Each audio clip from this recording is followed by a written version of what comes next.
Next up is Karen Amy Finkel Fishof. Karen was born in the Bronx, New York. She attended Syracuse University, go upstate New York, I'm from Utica. She received a BFA in painting. She studied a year abroad at St. Martin's School of Art, London, UK, where she first started creating photograms under the same professors as Gilbert and George and showing her work in New York. Karen is active in the Los Angeles art scene, exhibiting frequently and pushing the boundaries of conventional black and white photography, producing large-scale, life-size, one-of-a-kind photograms, exploring themes of parenting, politics, and the intersection of gender and religion, confronting stereotypes and moving between the secular and the sacred. The work engages the viewer to explore the definition of photography, as well as examining their pre-existing ideas of the various content. I am going to share with you Karen's work right now, and then I'll bring her to share her story.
Great.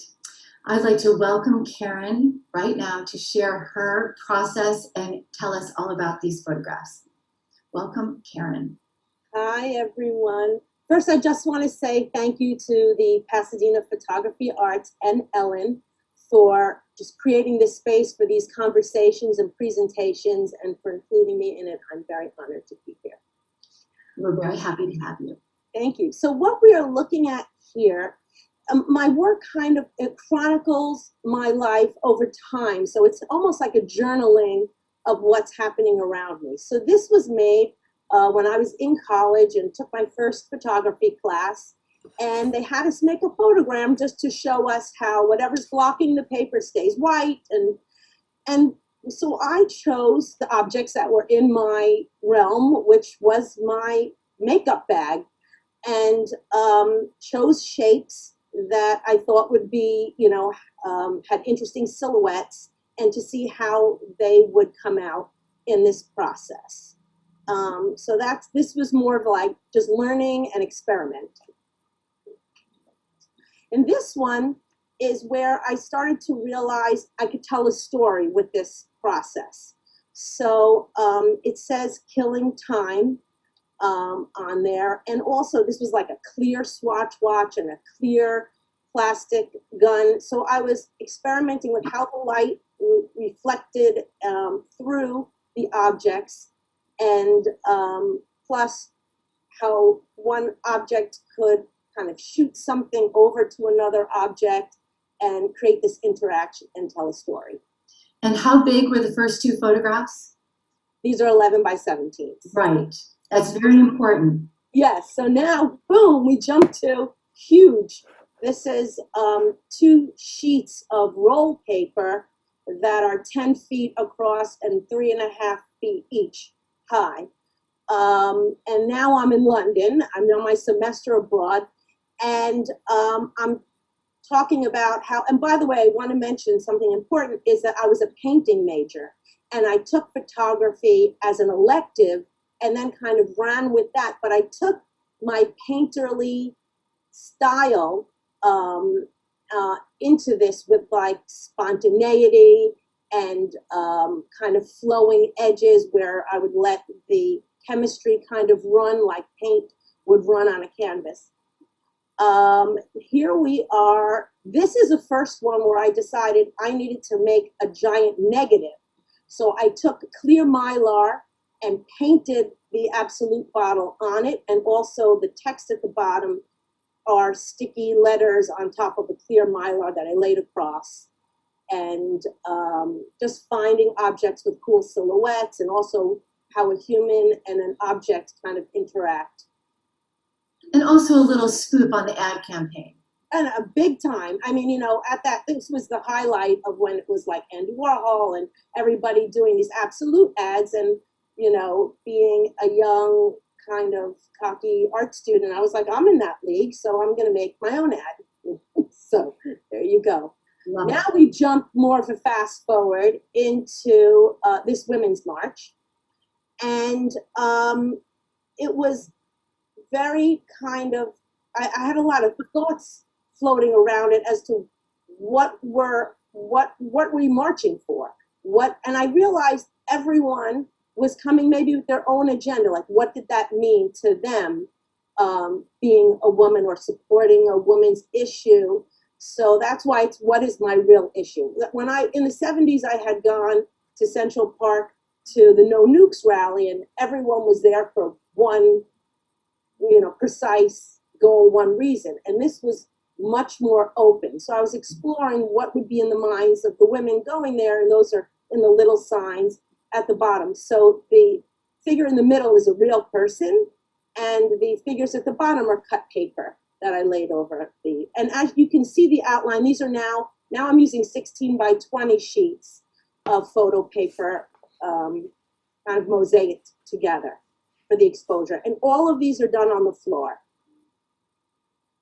So my husband is in the music business. I'm a big music fan. That's how someone introduced us. And so we have a lot of guitars in our house, and those are all little guitar picks around the words. And I just thought they were interesting shapes and a fun energy. I have 7 grandchildren and 1 on the way. So this is kind of, and they all live on my block. So they're in my refrigerator. I spend a lot of time with them. They're over my house. And so this is like an ode to innocence, where the girl is kind of shooting the one heart into this shape, and little hearts are flurrying out onto the boy on the other side. And this is also my same two of the grandchildren. And this is kind of like a story of they're on the Ferris wheel at the Santa Monica Pier, and it's called Moonshot. And it's like a first date, and he's wondering nervously, should I go for it? And he goes to grab her hand. So that's his moonshot, and she's pointing at the moon, like there's the literal moon and then the moonshot chant. These were a series of experiments of putting the smaller objects under larger objects and different exposures, but I love the way they came out in a group, and I called it Flowers and Rings.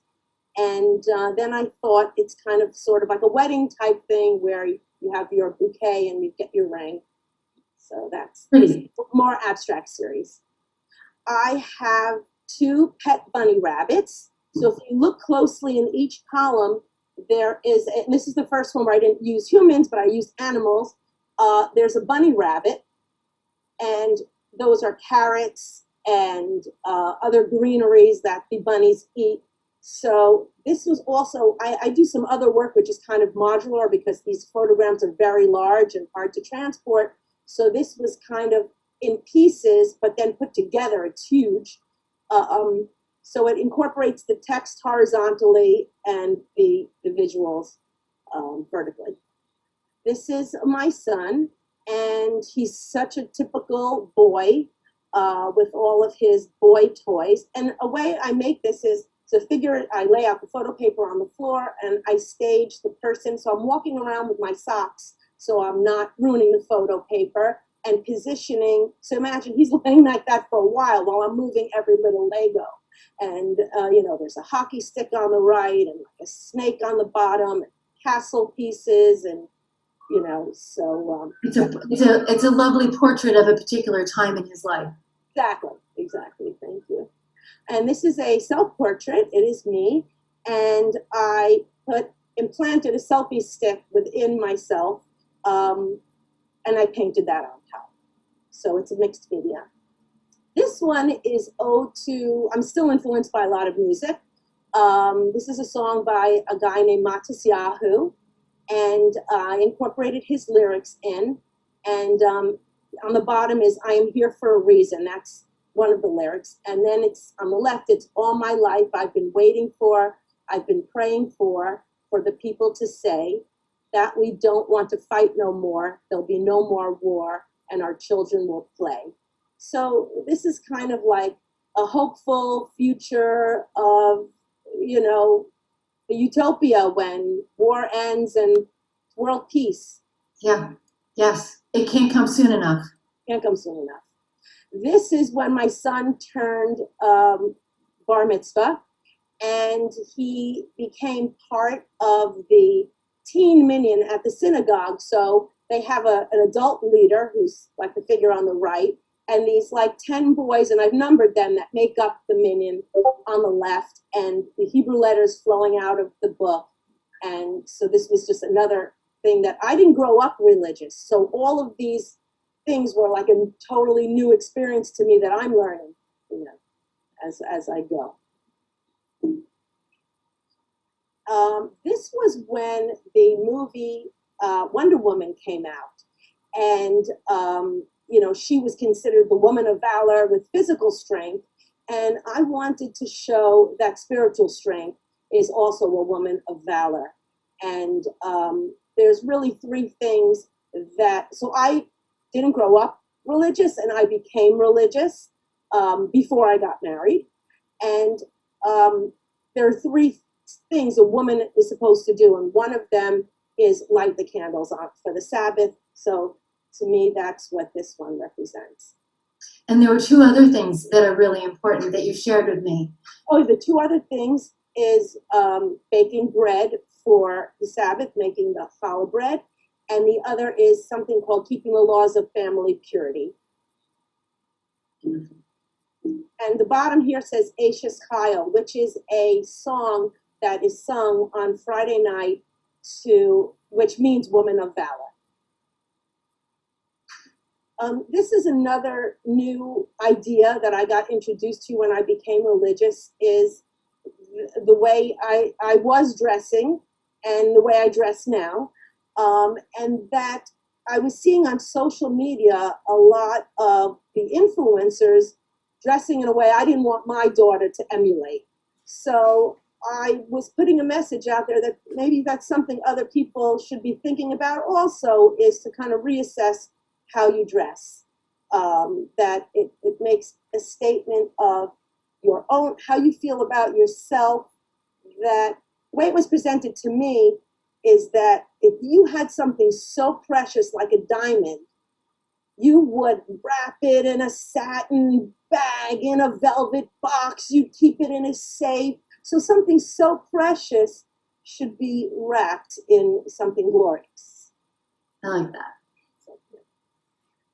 And this is another practice that I've learned, which is people of the opposite sex do not touch. So unless it's your husband or a close family member. And it really became pertinent when COVID started, because now nobody's shaking hands, nobody's touching. So it says Shomer Negia, which means this practice. And I felt like this was an ancient wisdom that kind of came to life in everyday practice by this whole COVID thing brought around. So kind of celebrating that. This is another practice of women not singing in front of men. Women can sing in front of each other, or in groups where you don't hear one woman in particular standing out because it's seductive. So this is where I made a photogram on film of myself. You can see it inside my body, so it's a double exposure. So first I made that one. It's a silhouette with my mouth open singing, and that's inside my body of a photogram of myself with my mouth closed. So when I'm hearing the people singing, I'm belting it out on the inside, but on the outside you don't see it. Okay, so here's one talking about the baking of the bread. And this, everybody's questioning with COVID, well, why am I here? So I thought about that, and this is what I want to do, is I want to fulfill the Torah's way of living. And they're in the song Ashes Heil that we sing on Friday night. It are the words in English inside where it says, it's two women exchanging bread, is what you're seeing, but you don't know who's giving and who's receiving. And it says, she opens her hand to the poor and reaches out her hands to the needy. So giving charity is very important, and doing it in an anonymous way so the receiver still feels very dignified. So here you don't know who's giving and who's receiving. And in the background is kind of the silhouette of the two tablets. And the words in Hebrew, Lahafrish hala min ha'isa, is what you say when you make your dough. You pull off a piece and you say that prayer before you put it into the oven, and that piece you burn. In the old days, that extra dough would have been given to the high priests, but today we don't have that, so we adjust it to burn it. So that's all part of that process. And this is now coming out of COVID. We all need to, I was so stressed out, and I just need to do a little Zen meditation. And what I like about this piece is that the breathe is not just in the concept, but it's got a lot of open black space, whereas a lot of my other works are filled up with a lot of little pieces and objects. This is just the figure and the words. And it's also my daughter, by the way. And I just loved how her striped skirt that she was wearing just came out beautifully, in her hair, and the whole thing just has this beautiful vibe to it. And that's that piece. Now, this is showing my latest project. So I've been thinking so much about my journey, and I realize it doesn't just start with me. I come from a whole ancestry and the generations that came before me. So I have written the story of my family and of my husband's family and how we then come together. And it goes through, war, pogroms, suicide, death, murder, and then there's the triumphs, there's the survival, there's the loves, there's the losses. So within this story, I realized I needed to have visuals. And so I started to create a storyboard for this story. And this is the first piece of the storyboard with the first character. And when I see a piece in a museum, that's how I was looking at this. First, you look at the piece, and then you read the little thing on the wall next to it. So the last thing my father gave me is what it says in the piece. But if you went and looked at the title, it is Before He Was Killed by the Cossacks. So this is a true story that happened to my father's mother. And she was a little girl, and her father, it was her birthday, gave her a doll. And he went off to the synagogue and said, when I come back, we'll have breakfast. And while he was at the synagogue, the Cossacks charged in on horseback with swords, and they beheaded him in the synagogue. And my daughter is named after my grandmother that experienced this story, and she's the person in the picture. I have to ask, Karen, is this new work you're developing as I believe it's a storyboard, right? And much of the newer work has a spirituality to it.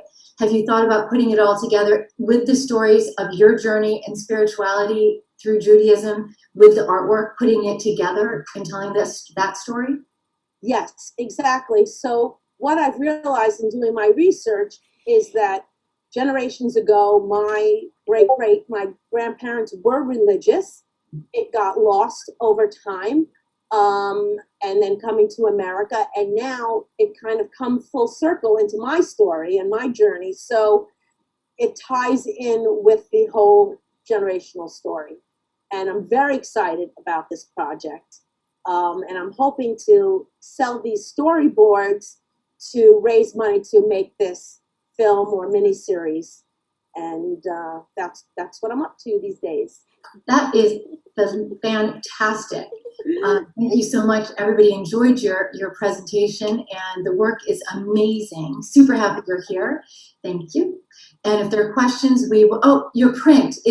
She has donated a print, but she's got a screen, so it will look really funny. But she has donated one of her smaller photograms, and so we're really excited. So if you want to donate and be part of the art walk, the art raffle, that would be wonderful.